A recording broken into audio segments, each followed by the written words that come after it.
శ్రీశైలం ఎడమగట్టు కాలువ సొరంగ నిర్మాణంపై ప్రభుత్వం తీసుకున్న కీలక నిర్ణయాలు అమలు దశల్లోకి వచ్చేలోపే కొత్త సమస్యలు ఎదురవుతున్నాయి. 2 సంవత్సరాల్లో పనులు పూర్తి చేయాలన్న లక్ష్యంతో మంత్రివర్గం పలు సడలింపులు ఇచ్చినా గుత్తేదారు రోజుకో కొత్త డిమాండ్ తెచ్చి పెడుతుండటంతో ప్రాజెక్టు పురోగతికి ఆటంకం కలుగుతోంది. పనులు ఆగిపోకుండా ఉండేందుకు బిల్లులలో 30% ముందుగానే అడ్వాన్స్ గా ఇవ్వాలన్న ప్రభుత్వ నిబంధనకు మంత్రివర్గం గ్రీన్ సిగ్నల్ ఇచ్చింది.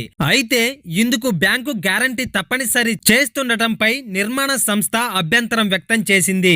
అదే సమయంలో జేపీ అసోసియేట్స్ పై ఎన్సిటిఎల్టీ విచారణ ఉండడంతో అన్ని చెల్లింపులు ఎస్క్రో ఖాతా ద్వారా మాత్రమే జరగాలన్న ప్రభుత్వ నిర్ణయం కూడా అమల్లో ఉంది. ఈ ఖాతా తెరవడంలో ఆలస్యం అవుతుందన్న కారణంతో ప్రస్తుతం ఉన్న 130 కోట్ల పెండింగ్ బిల్లులు పాత ఖాతాకే జమ చేయాలని గుత్తేదారు డిమాండ్ చేస్తున్నారు.